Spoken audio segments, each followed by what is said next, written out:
20h, 21h, France Info, les informés, Victor Matet. Bonsoir et bienvenue à tous et toutes dans Les Informés. Comme d'habitude le samedi, nous recevons les correspondants, vous le savez, de la presse étrangère en France pour évoquer ce soir la situation en Israël. Ces 3 otages tués par l'armée israélienne, manifestation dans les rues. En France, l'exécutif toujours à la recherche d'un compromis sur la loi immigration. Gérard Depardieu, sans doute bientôt privé de sa Légion d'honneur, vous l'entendiez.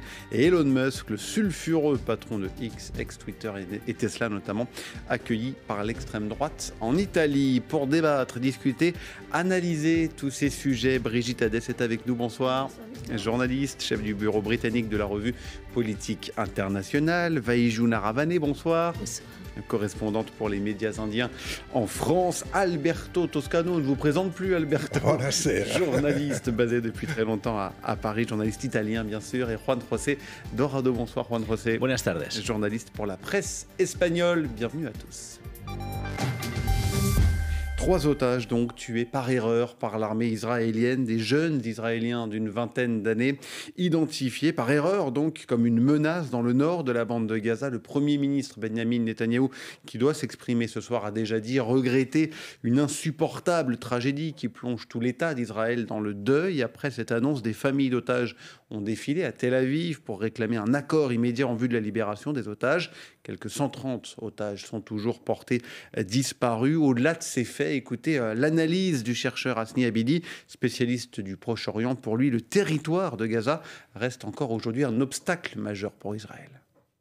Malgré cette proximité, malgré la supériorité technologique d'Israël, mais finalement Gaza reste inconnu pour Israël. Les positions du Hamas, des brigades Al-Qassam, la stratégie de brigade Al-Qassam reste une énigme, d'où la difficulté pour l'armée israélienne de maîtriser et de même d'avoir l'ascendant sur les brigades Al-Qassam à l'intérieur de Gaza et notamment au nord. Les brigades Al-Qassam, la branche armée du Hamas. Juan José Dorado, dans cette tragédie que représente la captivité des otages par le Hamas, on peut vraiment dire aujourd'hui qu'Israël n'avait pas besoin de ça en plus? Il n'avait pas besoin de ça, et c'est déjà le 22e otage qu'on retrouve mort. C'est vrai que le fait que ce soit la propre armée israélienne qui est tirée sur ces otages fait encore plus dramatique la réalité. Mais la réalité, c'est qu'il reste encore 129 otages qui sont prisonniers à Gaza du Hamas. La réalité, c'est que l'armée israélienne, depuis qu'elle a commencé ses mouvements et qu'elle est entrée à Gaza, même si elle a rasé pratiquement la ville de Gaza, n'arrive pas de toute façon effectivement à terminer avec le Hamas. La réalité, c'est qu'à un moment donné, il va falloir écouter aussi les voix de ceux qu'à l'extérieur, la communauté internationale de plus en plus demande à Israël d'essayer d'arrêter cet avancement et d'essayer de trouver des solutions de paix. Pas uniquement qu'à Israël.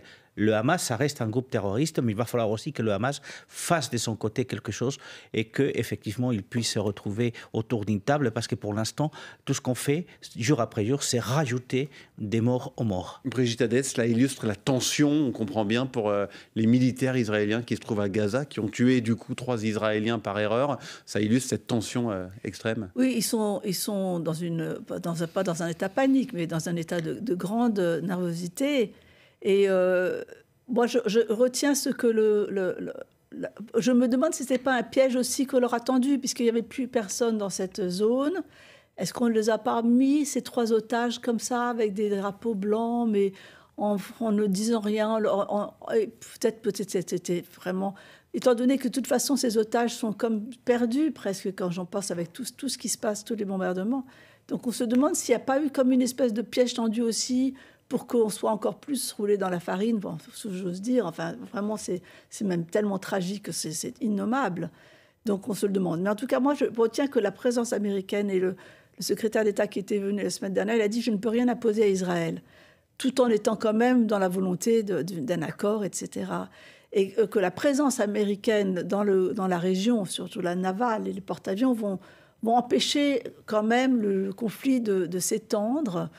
Parce que je vois que le Hezbollah, quand même, il y a beaucoup d'escarmouches. Ça, c'est ce que vous dites, vous, Brigitte Hadès, c'est que cette présence américaine va normalement empêcher ça? Elle va empêcher ça, et puis à terme, elle va aussi forcer les Israéliens à faire la paix, parce qu'ils vont bien être obligés. Donc les Américains sont là, Et donc, ils veillent. Là, pour le moment, ils sont quand même encore dans l'attente, mais ils vont finir par imposer quand même des discussions. Et en tout cas, je retiens aussi que dans la mer Rouge, le danger est énorme parce que les Houthis sont en train d'envoyer des drones, etc., du Yémen, et qu'ils ont été interceptés par les Français, les Britanniques et par les Américains, et que la présence de Mme Colonna, qui va venir dans 2 jours, maintenant qu'elle a dû retarder son vol, mais c'est très important parce que finalement, les forces de l'OTAN sont tellement en symbiose avec les forces américaines, parce qu'ils ont toujours travaillé ensemble, qu'ils se posent sur les porte-avions américains. Il y a une vraie entente, et c'est très important. Donc c'est un peu rassurant, c'est ça, parce qu'on se dit, qu'est-ce qui va se passer? Est-ce que ça va s'étendre? C'est ça qui fait peur aussi à tout le monde. Et on aura l'occasion d'y revenir. Alberto Toscano, pour revenir aux otages, cesser les combats et négocier. Voilà ce que demandent aujourd'hui les familles d'otages qui ont encore manifesté. Elles demandent ça au gouvernement israélien. Benjamin Netanyahou, aujourd'hui, il est en première ligne, clairement. Oui, je suis totalement d'accord avec tout ce qui a été dit. Effectivement, les familles d'otages sont compréhensibles dans leur attitude. En même temps, Israël... Quel État au monde pourrait accepter de vivre à côté d'un mouvement terroriste et criminel qui ne respecte aucune règle, comme Hamas?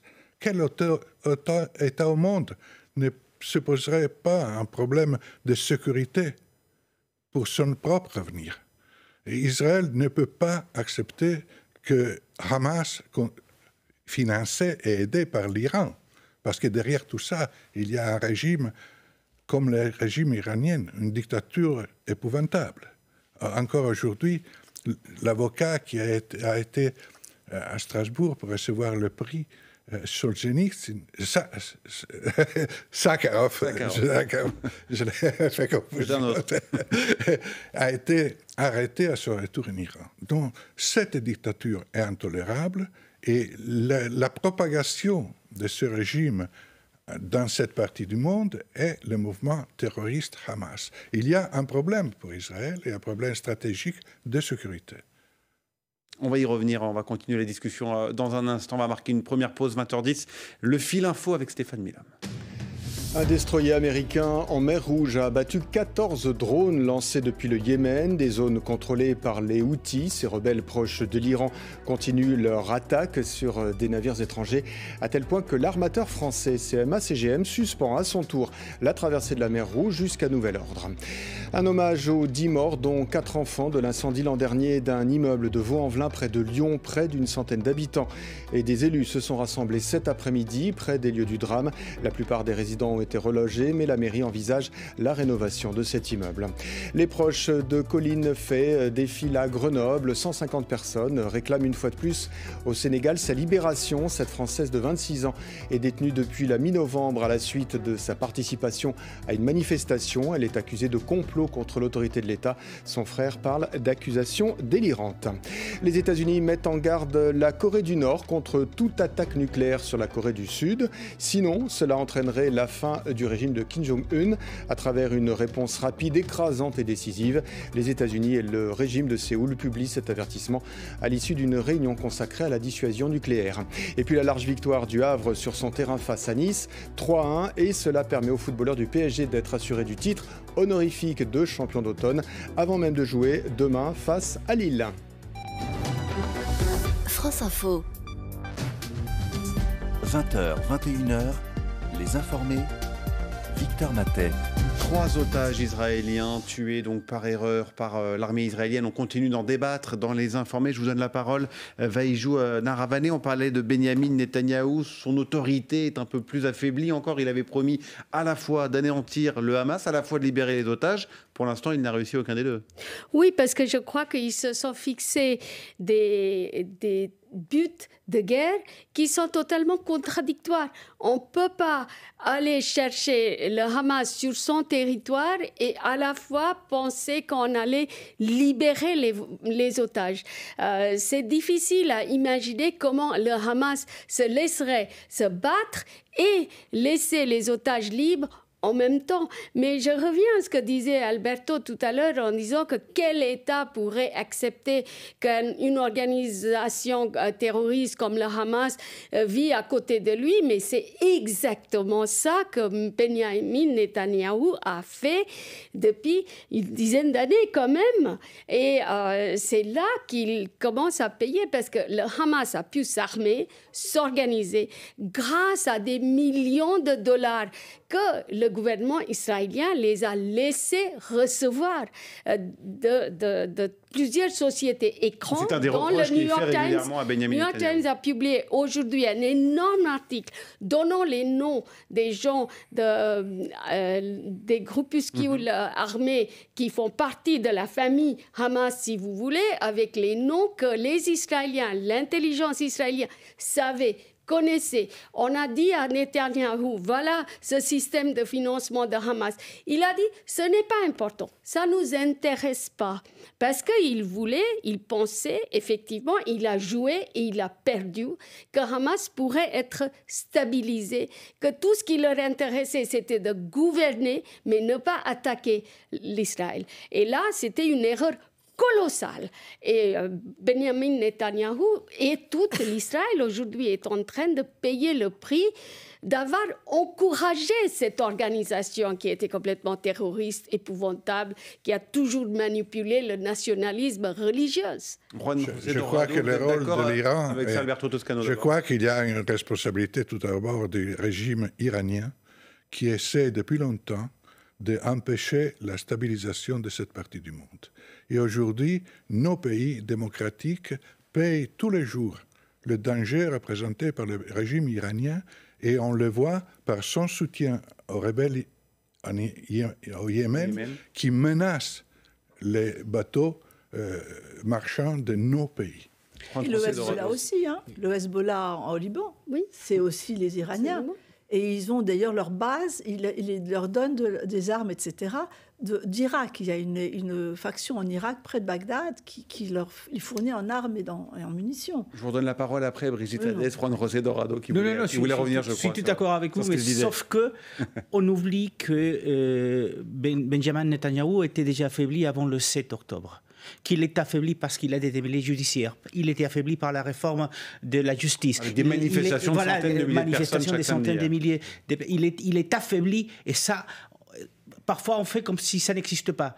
Qu'il a de ministres d'extrême droite dans son propre gouvernement. Donc ça, c'est une réalité. Je suis tout à fait d'accord sur le fait que l'Iran est le grand responsable parce que c'est lui qui soutient le Hamas. Mais ça a été aussi le cas du Qatar qui a subventionné le Hamas. C'est aussi, et je suis d'accord avec vous, quand vous dites qu'effectivement, il y a l'argent qui est arrivé avec la connaissance d'Israël et qui n'a rien fait, le cas de Netanyahou. Mais aujourd'hui, le problème est que le germe de l'extrême droite est aussi à l'intérieur du gouvernement de Netanyahou. Et donc, cette confrontation est létale. Je ne suis pas sûr que si au lieu de Netanyahou était au pouvoir, avaient été les travaillistes, les laboristes, ça aurait été différemment. Si ça avait été un Pérez, ça aurait été certainement différent. La réalité, c'est que le gouvernement de Netanyahou est aussi très faible par rapport à ce qu'il aurait pu être avant le 7 octobre. Je suis d'accord, mais l'extrême droite a toujours fait de la sécurité du pays, la défense d'Israël et tout ça, son chantre. Oui. Et là, voici un gouvernement qui parle, qui est obsédé par la sécurité, qui est toujours sur l'offensive, se trouve maintenant dans une position de défense. Je suis désolé, mais Rabin a fait de la sécurité le problème fondamental. Et Moshe Dayan, qui n'était ni l'un ni l'autre d'extrême droite, et Shimon Peres, que j'ai eu la chance de connaître, ont fait de la question de la sécurité d'Israël un problème fondamental, dont les laboristes et la gauche israélienne a toujours été inflexible sur la question de la sécurité. Et aujourd'hui, la gauche israélienne qui critique, à mon avis, justement, sur certaines choses, Netanyahou, ne peut pas céder sur la question fondamentale de la sécurité, qui est la base même de l'existence d'Israël. Parce qu'autour d'Israël, il y a certains qui nient le droit d'Israël à exister. C'est ça le point fondamental. Brigitte Hadès, vous vouliez revenir sur le Liban notamment, je crois. Oui, je disais que le Hezbollah est complètement une fabrication de l'Iran, que l'Iran, de toute façon, tire les manettes. et qu'ils n'ont qu'une volonté, c'est de déstabiliser non seulement la région, mais même tout le monde entier, parce qu'à force de donner envie, avec l'islamisme, etc., de créer de l'islamisme partout, c'est extrêmement dangereux. Mais je pense qu'en Israël, moi je reviens sur ce que vous disiez, finalement, le Hamas voulait que Netanyahou soit élu, parce que chaque fois, et Hezbollah aussi, ils mettaient des attentats 2 jours avant les élections. Moi, je voulais que ce soit Shimon Peres. Ça fait 25 ans qu'on essaie d'avoir de travailler d'autres gens au pouvoir. Et on ne voit que ça, parce qu'ils veulent les extrêmes. Les deux voulaient des extrêmes. Et c'est ça le drame. Et la seule chose qui va peut-être se produire, c'est que les extrêmes vont maintenant se calmer. Et qu'il va y avoir, on va imposer des gens plus raisonnables des deux côtés. Et vous parliez, Brigitte, tout à l'heure de la paix, des Américains. Est-ce qu'on peut espérer, on parlait de Catherine Colonna qui va se rendre au Liban, puis en Israël avant cela, est-ce qu'on peut espérer une nouvelle trêve comme celle qu'on a eue entre le Hamas et Israël? Écoutez, je pense que s'il y a une trêve, ce sera peut-être une trêve pour de bon. Ce sera peut-être justement une décision qui fera que... Mais parce que ça va prendre un certain temps. C'est pas une deuxième trêve de quelques jours pour libérer à nouveau des otages? Je pense que cette histoire de libération des otages, finalement, c'est les otages, il ne faut pas oublier que c'est le Hamas qui les a pris, qu'ils a fait sciemment pour faire de la chair à canon. Ils auraient pu les mettre en sous-terre, ils pourraient les protéger, ils pourraient protéger les femmes et les enfants dans leurs tunnels, mais non. Donc finalement, c'est des pions de démagogie, enfin de propagande. Et on ne peut rien faire. C'est malheureux, c'est horrible comme situation, franchement. Mais donc, vraiment, je ne vois pas comment les otages vont pouvoir sortir indemnes de tout cela. Hein. Et il y en a beaucoup qui sont déjà morts, probablement. Voilà ce que l'on pouvait dire ce soir sur la situation au Proche-Orient. 20h20, le fil info, Stéphane Milhomme. À Lyon, elles sont soupçonnées d'avoir roué de coups une adolescente en postant ensuite la vidéo sur les réseaux sociaux. Les 4 mineurs de 14 à 16 ans sont mis en examen pour violences aggravées. Le point de départ, selon le parquet, c'est une plainte déposée par la victime contre le frère de l'une d'entre elles. Et Gérard Depardieu met sa Légion d'honneur à la disposition de la ministre de la Culture. Réaction de l'acteur par la voix de ses avocats. Alors qu'il est poursuivi pour viol et agression sexuelle, Rima Abdul-Malak a assuré hier qu'il ne méritait plus cette distinction. C'est la demande des familles d'otages du Hamas au gouvernement israélien. Cesser les combats et négocier. Nous ne récupérerons que des corps. Ces familles organisaient à nouveau cet après-midi une manifestation à Tel Aviv, plus de 2 mois maintenant après le début de la guerre avec le mouvement terroriste palestinien. 2 Palestiniens ont été tués aujourd'hui par des tirs israéliens lors de 2 attaques distinctes en Cisjordanie occupée, une annonce du ministère palestinien de la Santé. La Champions Cup de rugby avec ce soir la prestation d'un nouveau club français. Le leader de Top 14, le Racing 92, est en déplacement en Irlande et affronte l'Ulster. Coup d'envoi à 21h. Actuellement, Lyon affronte les Bulls et léger avantage aux Lyonnais. La victoire cet après-midi de Bordeaux-Bègles et la défaite de La Rochelle. France Info. 20h, 21h, les informés. Victor Matet. Et la politique en France, à présent, J-2 avant la fameuse commission mixte paritaire, la CMP, consacrée au projet de loi immigration. 7 députés et 7 sénateurs. Ils se réuniront lundi à partir de 17h à l'Assemblée. Le gouvernement qui a donc jusqu'à la fin de ce week-end pour tenter de trouver un compromis, notamment avec les Républicains. Écoutez le sénateur centriste des Hauts-de-Seine, Hervé Marseille sur France Info. Il se dit optimiste quant au vote de cette loi. Je pense que les conditions sont réunies pour qu'on puisse aboutir, avoir une commission mixte paritaire conclusive, comme on dit, et ensuite j'espère que le texte issu de la CMP pourra être voté tant à l'Assemblée qu'au Sénat. De toute façon, moi j'ai du mal à imaginer qu'après 1 an, parce que ce texte a 1 an, on n'aboutisse pas à un texte. Je ne sais pas ce que penseraient les Français si ils constataient lundi soir qu'il n'y avait pas de texte issu de la commission mixte paritaire. Alors, le sénateur centriste Hervé Marseille, Alberto Toscano, vous pensez comme lui qu'il y aura un texte lundi après cette fameuse CMP, cette commission mixte paritaire? Je pense que le sénateur Marseille est une personne très sérieuse qui connaît très bien le Parlement français. Et s'il dit ça, il sait de quoi il parle. Et d'ailleurs, ce qu'il dit est quelque chose de bon sens, parce que la France entière, un sondage dit que 8 Français sur 10 souhaitent une loi sur le terrain de l'immigration. Alors, je ne peux pas dire quelle loi, mais la France souhaite une loi.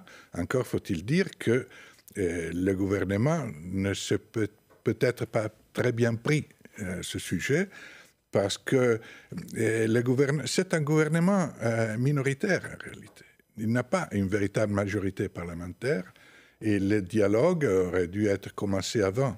Et peut-être, déjà au moment des élections législatives, le président de la République aurait pu pousser vers la formation d'une véritable majorité à travers une alliance entre les différents partis macronistes et un ou l'autre des partis de centre-droite ou de centre-gauche. C'est une hypothèse qui a vu le jour, par exemple, en Allemagne. Ce que j'allais dire, c'est pas très français comme. C'est pas très français, mais quand l'arithmétique dit qu'un gouvernement n'a pas de majorité absolue, il faut bien trouver une solution. Et la solution ne peut pas être seulement 49.3 à répétition et loi qui ne peut pas être débattue au Parlement parce que les oppositions se coalisent pour empêcher qu'elle soit débattue. Et pour revenir à cette loi, justement, Vahijou Naravaneh, même si la commission mixte paritaire s'accorde sur un texte, il faudra ensuite que le Sénat et l'Assemblée votent en sa faveur. Oui, aussi la discussion. Ce qu'on a vu avec ce gouvernement souvent, c'est qu'il n'y a pas de discussion parlementaire, parce qu'on a brandi le 49.3, je ne sais pas combien d'occasions, plusieurs fois. Et c'est une aberration dans une démocratie quand vous êtes censé d'avoir quand même des représentants et une démocratie représentative et que ces représentants ne peuvent pas parler des lois que le gouvernement doit voter, il y a quelque chose qui ne fonctionne pas.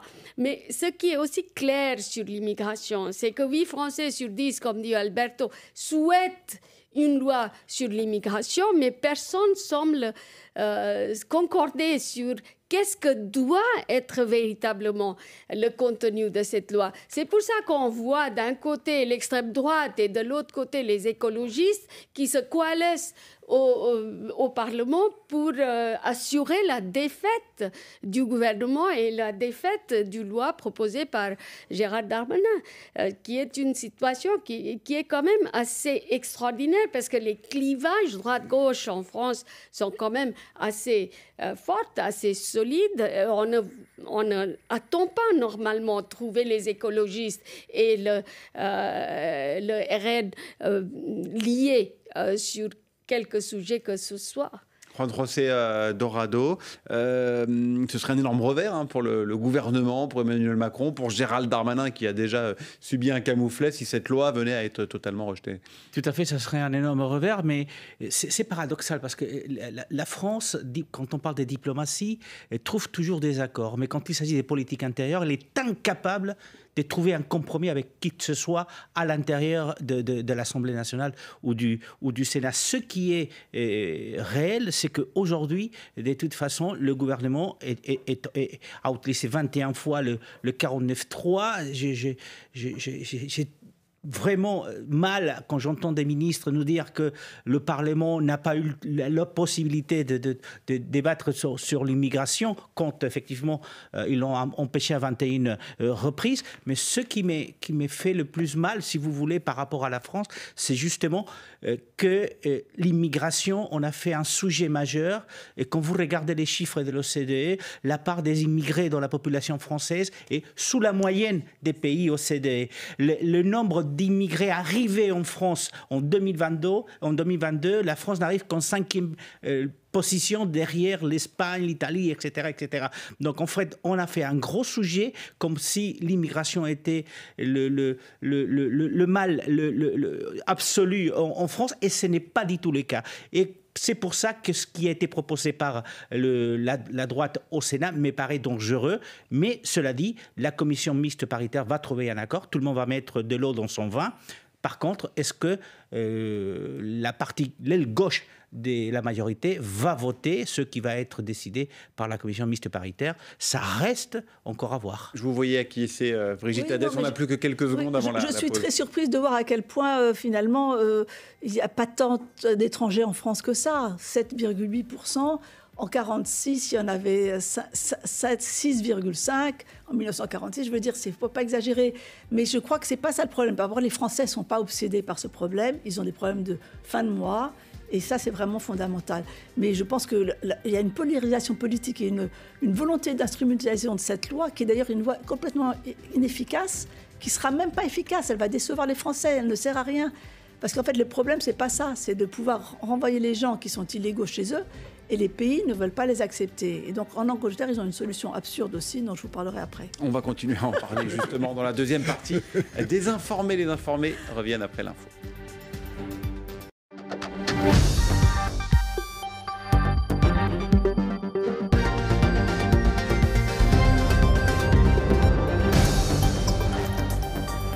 Vous êtes sur France Info, merci pour votre fidélité.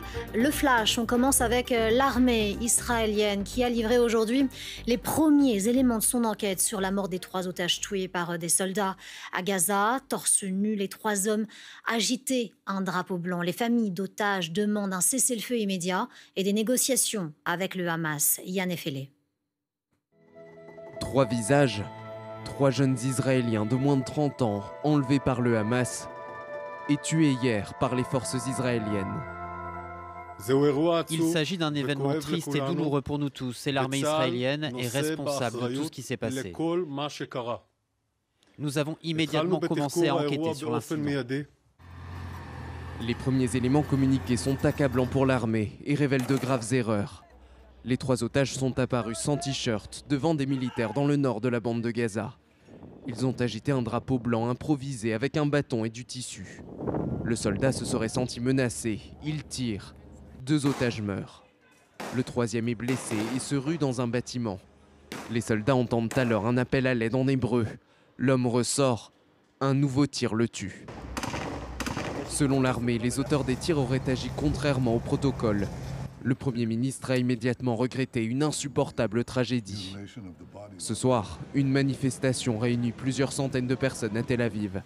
Les familles des otages, toujours retenues par le Hamas, exhortent le gouvernement israélien à arrêter les combats et négocier le retour de leurs proches. Cet ancien otage, échangé le 29 novembre, se bat pour ceux qui n'ont pas eu sa chance.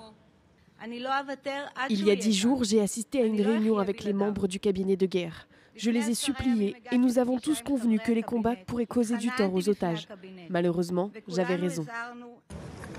Les familles répètent jour après jour leur appel à une nouvelle trêve. Sur les près de 250 personnes prises en otage le 7 octobre, 129 sont toujours retenues à Gaza. Et cette histoire incroyable, on vous en a beaucoup parlé parce qu'aujourd'hui, c'est la fin d'un calvaire qui aura duré 6 ans pour la grand-mère d'Alex Bati. Son petit-fils, dont elle avait la garde avant sa disparition, a été rapatrié en Angleterre. On sait qu'il a décollé de Toulouse aux alentours de 17h et qu'il était accompagné des membres des services de la police britannique. Alex Bati, qui devrait arriver tout près de Manchester, où l'attend sa grand-mère, qui ne l'a pas vu donc depuis 6 ans.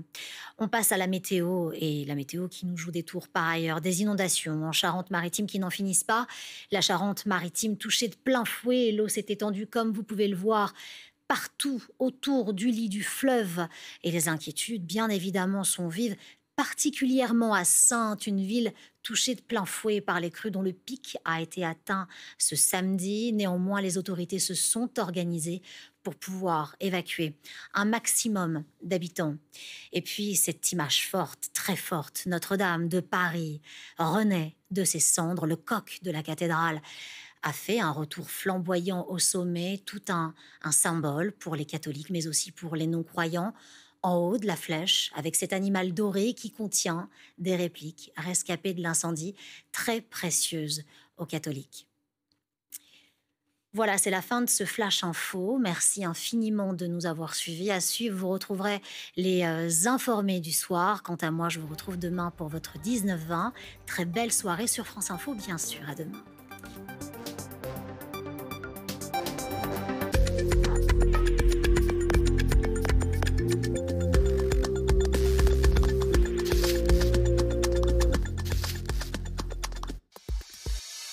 Je vous donne rendez-vous du vendredi au dimanche pour les grandes éditions du week-end, ici au cœur de la rédaction de France Info. À midi et à 19h, un panorama complet de l'actualité en France et dans le monde, avec l'expertise de nos spécialistes, les témoignages de nos invités et les reportages de nos envoyés spéciaux partout où il faut être. Je compte sur vous pour m'accompagner tous les week-ends sur France Info, Canal 27.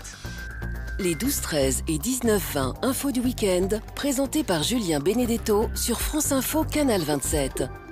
France Info, et tout est plus clair. «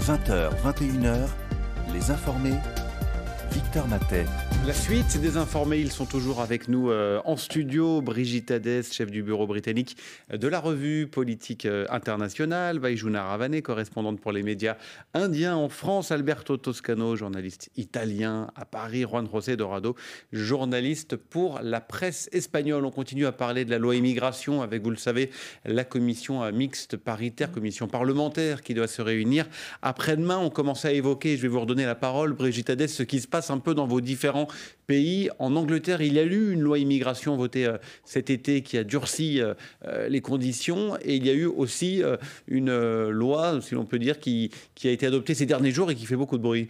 Oui, alors justement, elle n'a pas été adoptée parce que la Cour suprême l'a refusée. Ce qui est une bonne chose à mon avis, parce que c'est une loi un peu absurde. D'un autre côté, il faut expliquer de quoi on parle. Ils sont très pragmatiques, les Britanniques. Donc, qu'est-ce qu'ils ont eu dit? Parce qu'ils se sont aperçus qu'en fait, c'est pas la législation qui pose problème, c'est de pouvoir renvoyer les ressortissants chez eux pour les dissuader de venir. Or, les pays d'accueil, les pays d'origine ne veulent pas réintégrer leurs ressortissants. Parfois, ce sont des gens militants, des gens... À une époque, c'était le contraire. On venait parce qu'on aimait les pays démocratiques. Mais maintenant, les gens viennent parce qu'ils sont rejetés chez eux, parce qu'ils sont trop militants, parfois trop religieux. Donc, ils viennent enfin, pas tous, mais certains. En tout cas, ils ne veulent pas les réintégrer. Donc, qu'est-ce qui s'est passé? Ils ont eu l'idée, un peu saugrenue, mais très pragmatique à la Grande-Bretagne, à la britannique, de trouver un pays tiers. Et le Rwanda, qui est un pays finalement... Quelle que soit sa nationalité, on est renvoyé vers le Rwanda. On est renvoyé vers le Rwanda, en principe. Alors, ils ont pris possession d'un immeuble entier, qui alors coûte une fortune, pour pouvoir renvoyer les gens là-bas. Et donc, finalement, en se disant que comme ça, les gens vont se retrouver de nouveau dans un pays tiers-mondiste, ou en tout cas en développement, et ils vont leur rester chez eux. L'idée de retourner au Rwanda. Donc, mais finalement, d'abord, la Cour suprême a trouvé ça absurde. Et là, elle n'a pas voulu que ça se produise. Et deuxièmement, ça n'a pas eu un seul ressortissant illégaux britanniques qui est allé au Rwanda pour l'instant. Ceci dit, ils ont quand même passé une loi qui a été adoptée par le Parlement parce qu'ils ont renégocié la traité avec le Rwanda. Leur ministre de l'Intérieur, James Cleverly, est parti à Kigali renégocier cette chose. Après, la loi a été adoptée par le Parlement et avec les députés, évidemment, des conservateurs, mais il y a eu quand même beaucoup d'abstention, même côté conservateur, qui pensaient que cette loi n'allait pas suffisamment loin. Le problème est qu'ils ont dépensé 240 millions de pounds, de livres sterling, qui a été donné à Rwanda, mais jusqu'à aujourd'hui, ils n'ont pas pu mettre un seul ressortissant clandestin étranger, chercheur d'asile politique, ou les gens venus des bateaux de la France. Puisque vous avez la parole, Vaijouna Ravané, en Inde, la loi immigration de 2019 avait fait beaucoup de bruit, on s'en souvient, en voulant accorder la nationalité à des étrangers à condition qu'ils ne soient pas musulmans. Est-ce qu'on en est aujourd'hui? Oui, c'est terrible. On a un gouvernement qui est hyper nationaliste, religieuse, qui roule pour la majorité hindouiste, qui fait 77% de la population. Il y a une espèce d'islamophobie absolument exacerbée. L'Inde a eu la grande honte d'avoir renvoyé les bateaux des réfugiés Rohingyas qui étaient expulsés de la Birmanie et sans vraiment beaucoup d'état d'âme, le gouvernement les a absolument renvoyés vers le pays d'origine d'où ils ont été chassés, persécutés, tués, massacrés. C'est vrai. C'est vrai, et Viadjo a raison. C'est vrai que nous sommes devant un contexte mondial catastrophique. Absolument. De ce point de vue-là. Je suis d'accord. Les États-Unis et le Mexique. Joe Biden, qui avant parle de ne pas continuer la construction du mur, et qui ensuite accepte le mur. Je me trompe? Non, c'est juste. Pour avancer sur le débat, Alberto, peut-être dire un mot de votre pays aussi, l'Italie, qui a encore durci sa politique anti-immigration avec l'extrême droite de Giorgia Meloni, dont on parlera aussi plus tard. Durci par rapport à quel moment il faut voir, parce que par rapport à la campagne électorale, non, parce que la campagne électorale de Giorgia Meloni était d'engager la marine militaire pour empêcher. Et en réalité, l'Italie a reçu cette année 153 000 migrants à travers la Méditerranée. Le problème est qu'il n'y a pas une politique européenne sur la question migratoire. Et le problème est que chaque pays pense que c'est un problème de frontières à l'intérieur de l'Union européenne. Non, le problème est d'avoir une politique unie et de gérer, je ne dis pas défendre, mais je dis gérer la question des frontières extérieures de l'Union européenne. Et la question de la Méditerranée ne peut pas être laissée à la Grèce, à l'Italie, à Malte et à l'Espagne. C'est un problème de tous ensemble. Et quand on voit le ministre de l'Intérieur français qui imagine faire une barrière sur les Alpes à la frontière entre France et Italie, il ne voit pas la dimension réelle et générale de ce problème. Et ce phénomène existe depuis des années, ce phénomène dont vous parliez. Effectivement, tout le monde appelle à une solution européenne, mais finalement, on multiplie les lois nationales. Juan José Dorado, peut-être un mot de l'Espagne, qui a adopté aussi l'an dernier une loi sur l'immigration, peut-être plus pour faire face finalement à un manque de main-d'œuvre que dans une vraie position en faveur des droits de l'homme. Je vous dirais qu'en vous écoutant, l'Espagne, c'est pratiquement un paradis pour les immigrés à ce moment-là. Parce qu'effectivement, l'Espagne, par exemple, a adopté une loi qui permet la régularisation des immigrés dans des secteurs en tension, ou bien pour tous ceux qui, étant en Espagne depuis un certain nombre d'années, souhaitent aller travailler à l'intérieur du pays, dans les zones rurales où il manque de la main-d'œuvre, où il manque des gens pour faire revivre. Donc l'Espagne a proposé des lois comme ça. C'est vrai qu'il y a aussi des lois restrictives, mais il y a eu des accords via l'Union européenne avec notamment le Maroc, puisqu'on sait que c'est via le Maroc essentiellement que les immigrés subsahariens rentrent en Espagne, mais c'est vrai que ces dernières semaines, par exemple, l'Espagne a reçu plusieurs milliers des jeunes Africains qui sont arrivés aux îles Canaries. L'Espagne, pour l'instant, essaie de les dispatcher, mais c'est vrai que notre politique migratoire n'est pas aussi restrictive qu'elle l'a été en Inde, qu'elle l'est en Angleterre, voire en Italie, qu'effectivement, quand on reçoit 153 000 migrants sur un an, il faut savoir gérer ça, et nos pays n'ont pas vraiment les moyens de pouvoir les gérer tout seuls. Brigitte Adès, un dernier mot sur le sujet. Je disais que Frontex, qui était censé être finalement l'organisation, chaque fois que les Européens ils doivent voter, ils doivent mettre en priorité, le Frontex n'est jamais mis en priorité.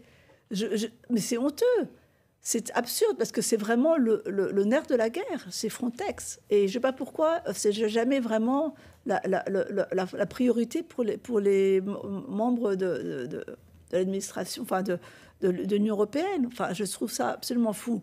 Parce que ça doit être un problème géré au niveau international. Ça, c'est ce sûr. sera l'objet d'un de nos futurs débats, sans doute, dans Les Informés. On va passer à un autre sujet. On parlera de Gérard Depardieu dizaines de futurs débats dans les prochaines minutes. 20h41, le fil info avec Stéphane Millam.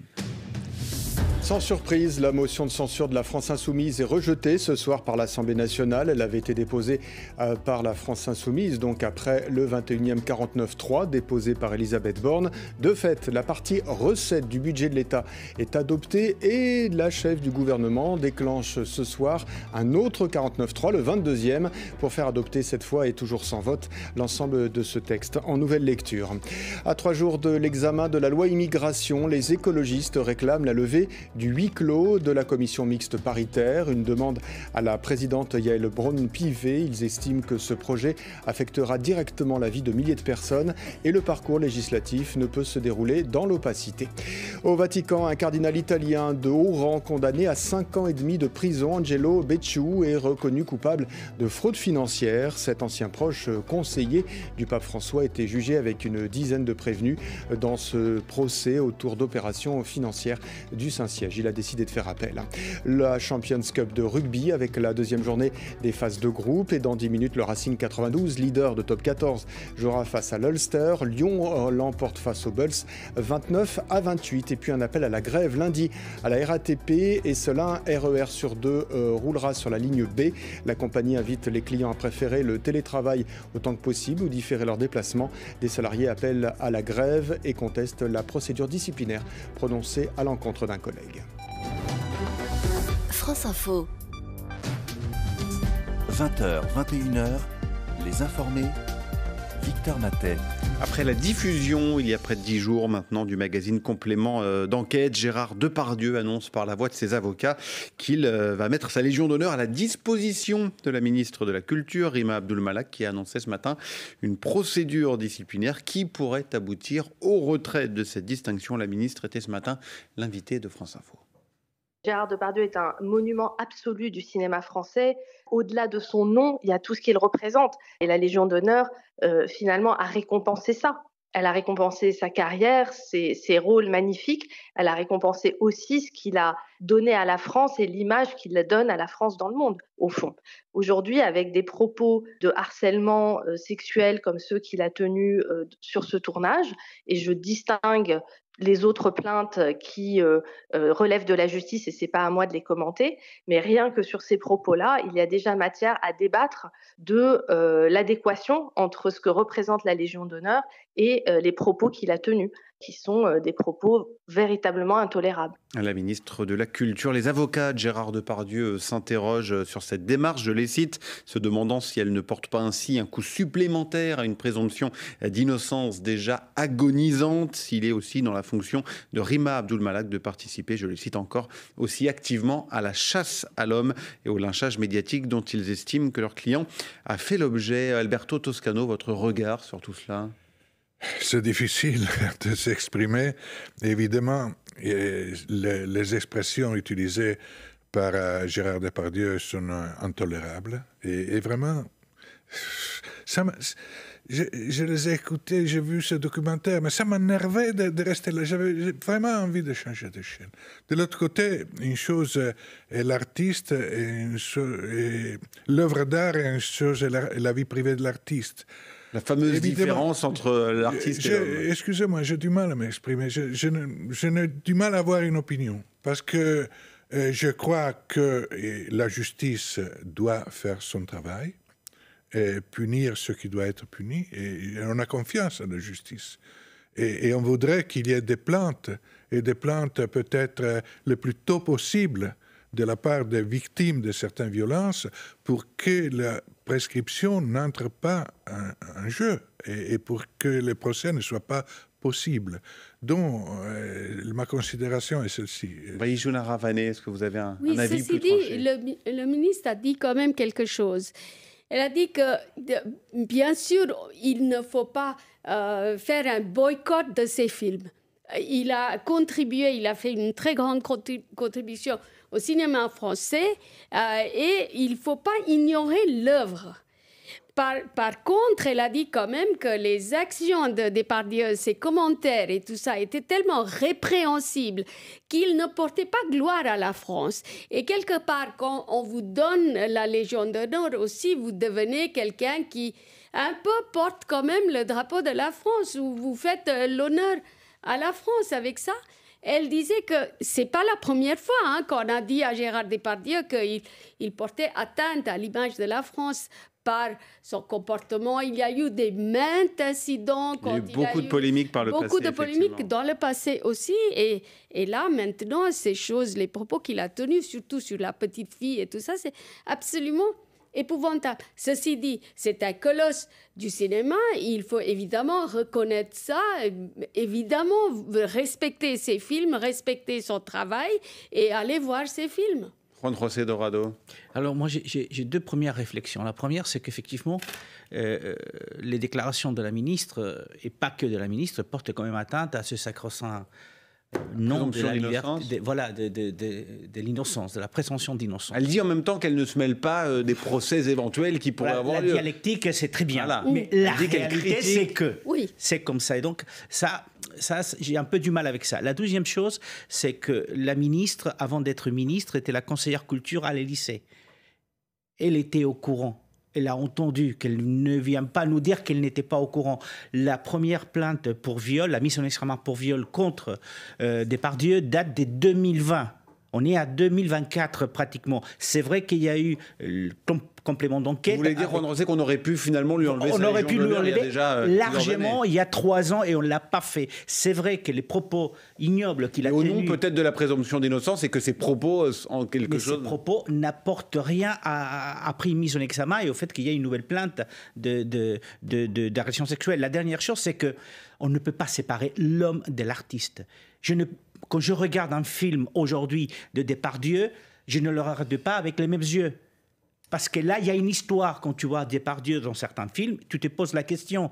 Quand vous lisez des romans de Patrick Poivre d'abord, permettez-moi de le citer, et vous connaissez ce qui s'est passé après, vous vous dites, non, il y a des choses, on ne peut pas séparer. L'homme et l'artiste, la même chose. Le journaliste, l'artiste et l'homme est la même chose. Donc non, je pense que la ministre a raison de se poser la question, mais en même temps, venant d'elle qui est depuis longtemps dans le monde de la culture, elle connaissait déjà, elle aurait pu prendre cette décision beaucoup plus tôt d'aller recourir à la Légion d'honneur et se poser la question. Brigitte Hadès, c'est vous qui aurez le mot de la fin sur cette affaire de Depardieu. La Légion d'honneur, c'est le ministre de la Culture qui l'a donnée.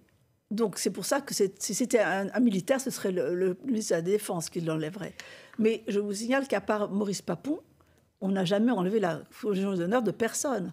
Je trouve quand même, je suis d'accord avec tout ce que vous dites. Je trouve que s'il a détruit la vie de certaines jeunes femmes, mais il n'est pas encore jugé, mais c'est le pénal. Là, on est sur l'histoire de l'institution et ça doit être avec finalement ce qui a écrit. Mais ce que dit la ministre, visiblement, c'est qu'on lui enlèverait cette Légion d'honneur pour ses propos choquants, simplement, pas parce qu'il est condamné. Oui, et donc du coup, ça c'est une chose intéressante, c'est que finalement, c'est peut-être dans les institutions de la Légion d'honneur qu'elle peut trouver les raisons. Mais enfin, à part Papon, qui est quand même un homme qui a vraiment été 15 fois, enfin, je dirais même pas, on ne peut même pas comparer. Je sais que ça aussi, c'est affreux, mais c'est pas pareil quand même. Donc, je trouve quand même que c'est une énorme sanction. Et cette espèce de menace qu'elle a dû prendre dire comme ça, je ne sais même pas si elle va finalement le faire. Parce que lui, à la limite, un bonhomme pareil, haut en couleur, tellement fort... Qu'est-ce qui se fiche de cette Légion d'honneur, quelque part? Ça doit pas vraiment... Il faudrait abolir la Légion d'honneur tout court. Je ne sais pas. C'est un autre débat, ça, Alberto Je Toscano. me demande si cet homme, qui est tellement comme ça fort, un colosse, ça lui est un peu égal. C'est un homme qui a toujours dit que s'il n'avait pas été... il aurait été voyou. S'il n'avait pas été... Donc c'est un homme qui n'est pas vraiment... Ça a sans doute plus d'importance pour la ministre elle-même aux yeux au nom des autorités que pour l'acteur lui-même. Voilà, parce que c'est un homme qui n'est pas intéressé par les institutions. On voit bien qu'il est parti à vivre en Russie. Enfin, c'est un homme qui n'est pas... pris la nationalité russe. Oui, en Belgique, puis en Russie, effectivement. Donc c'est pas un homme qui, à mon avis, c'est pas là que le bas blessera. Je pense que ça blessera s'il est accusé, effectivement, d'avoir vraiment perpétué des viols. Mais pour le moment, on ne peut pas encore le juger, comme vous dites. Mais je crois que la ministre, elle est en train de montrer patte blanche parce qu'elle voudrait que, quand même, qu'on ne reproche pas à l'État de ne pas avoir agi ou réagi ou je ne sais pas quoi. Mais je trouve quand même que cette réaction est excessive par rapport à... il y a beaucoup d'hommes qui ont tenu ces paroles de ce genre d'un cru épouvantable. C'est un peu dégoûtant son comportement n'est pas quelque chose qui est très bien, mais après ça, il n'a peut-être pas commis un crime. En tout cas, pour l'instant, on ne sait pas. Et après Depardieu, on parlera d'Elon Musk dans un instant. Après l'essentiel, le fil info, 20h51, on retrouve Stéphane Milhomme. Elisabeth Borne déclenche ce soir son 22e 49.3. Son credo, nous ne pouvons pas nous passer d'un budget. La Première ministre veut faire adopter l'ensemble du budget de l'État sans vote. Quelques minutes auparavant, l'Assemblée nationale adoptait de fait la partie recette de ce budget. La motion de censure de la France insoumise a été rejetée. Mais les insoumis déposent ce soir une autre motion de censure. Un an après le violent incendie de Vaux-en-Velin, la mort de 10 personnes, dont 4 enfants en région lyonnaise, une centaine d'habitants d'habitants et d'élus se sont rassemblés cet après-midi au pied du bâtiment de 80 habitants de cet immeuble vétuste qui ont dû être relogés. Certains restent aujourd'hui encore traumatisés. Cesser les combats et négocier, nous ne récupérons que des corps. C'est la demande des familles d'otages du Hamas. Aujourd'hui au gouvernement israélien, ses proches organisaient à nouveau une manifestation à Tel Aviv, plus de 2 mois après le début de la guerre avec le mouvement terroriste palestinien. Le PSG est champion d'automne de Ligue 1 de football et cela avant même son match demain face à Lille. Les footballeurs parisiens profitent de la défaite des Niçois au Havre, 3-1 à 21h. Lens reçoit Reims.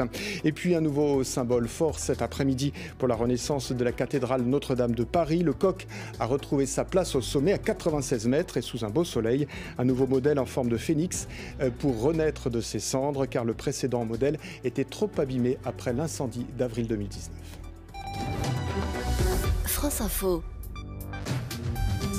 20h, 21h, les informés. Victor Matet. Notre dernier sujet ce soir dans les informés concerne Elon Musk, le patron de Twitter, désormais appelé X, de Tesla ou encore de SpaceX, était en Italie aujourd'hui, accueilli par l'extrême droite de Giorgia Meloni.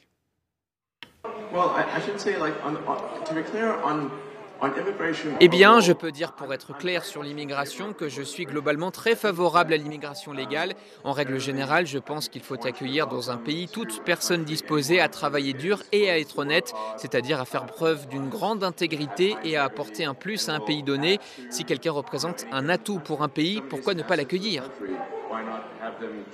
Tiens, précisons aussi qu'Elon Musk n'est pas le seul à se rendre en Italie. C'est aussi le cas de Rishi Sunak, le Premier ministre britannique. Brigitte Hadès, qu'est-ce qu'il vient faire là-bas, Rishi Sunak ? Écoutez, c'est quand même son homologue en Italie. Il n'a aucune raison de ne pas aller la voir.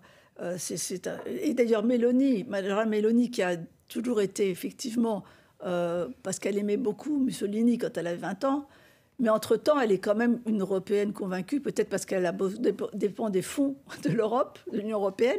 Enfin, bon, elle n'est pas non plus d'ultra-droite, comme on a eu peur qu'elle le soit. Donc, en tout cas, ce qui m'intéresse dans cette histoire d'Elon Musk, c'est finalement, il a été à cette conférence parce que finalement, c'est aussi les conservateurs, mais c'est les jeunes conservateurs. Il s'intéresse beaucoup aux jeunes parce qu'il a une espèce de vision folle, parce que c'est un homme un peu particulier. Mais il a une vision il s'inspire beaucoup des philosophes d'Oxford, un jeune philosophe d'Oxford qui s'appelle Mac Haskell, qui est écossais, et qui dit qu'il y a un altruisme efficace. Et pour être efficace, il prône, ce philosophe-là, que finalement, les gens de Wall Street, et les chirurgiens esthétiques, tous les gens qui font de l'argent, seront beaucoup plus efficaces pour aider la pauvreté et les agriculteurs que les associations caritatives, etc. Et il a parlé aujourd'hui, il a parlé d'immigration, on l'a entendu, il a parlé de natalité en Italie, il a parlé de wokisme aussi, il a fait du Elon Musk finalement, on va y jouer Narabané. Oui, mais c'est évident, lui il est sud-africain et australien, c'est un immigré par excellence qui vit aux États-Unis. Et puis, en ce qui concerne tout ce qui est effective altruisme, l'altruisme effectif, on a quand même eu le grand cas de Bankman-Fried, de FTX, qui a quand même pris des milliards et qui se trouve maintenant devant une cour de justice aux États-Unis. Il y a beaucoup à dire sur cette notion de gagner beaucoup plus d'argent, beaucoup d'argent dans le système capitaliste pour ensuite le donner pour le développement de son pays ou pour les pays pauvres. Il y a quand même beaucoup de non-dits sur le sujet, beaucoup de questions qui se posent parce qu'il y a eu énormément de scandales aussi sur le prétexte de faire du bien pour les pauvres. Le procès Dorado, est-ce qu'il vous inquiète, Elon Musk ?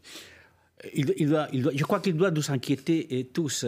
Sa présence peut ou pas être surprenante. Je suis plus surpris de la présence de Rishi Sunak là-bas. Je ne vois pas Emmanuel Macron allant à ce type de concentration ou de fête. Mais tu le vois recevoir Elon Musk. Oui, bien sûr. Mais ce que je veux dire par là, c'est que je suis d'accord sur le fait que c'est un rassemblement.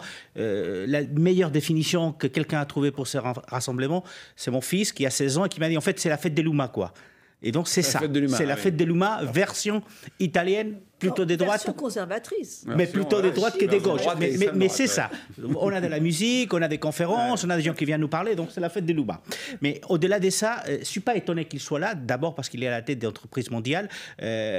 On a été peut-être étonné la première fois quand il a mis à disposition de l'Ukraine ses satellites et qu'il, du jour au lendemain, nous a présenté un plan de paix entre la Russie. Donc, derrière qu'il soit là, ça ne m'étonne pas, parce qu'il a dévissé, surtout aujourd'hui, partout dans le monde avec ses entreprises. Mais d'un autre côté, effectivement, c'est un rassemblement qui reste un rassemblement. On peut l'appeler des gens conservateurs. Mélanie, quand elle l'a créé en 98, c'était plutôt des jeunes d'extrême droite.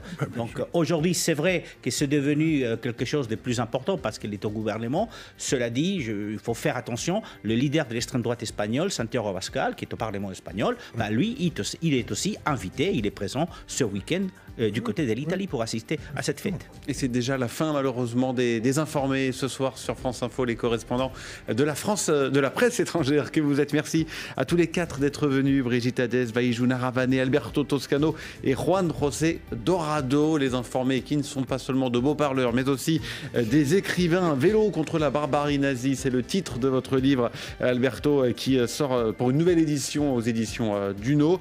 Et Brigitte Hadès, vous les voix de la forêt. Attention, prix de l'Académie française, s'il vous plaît.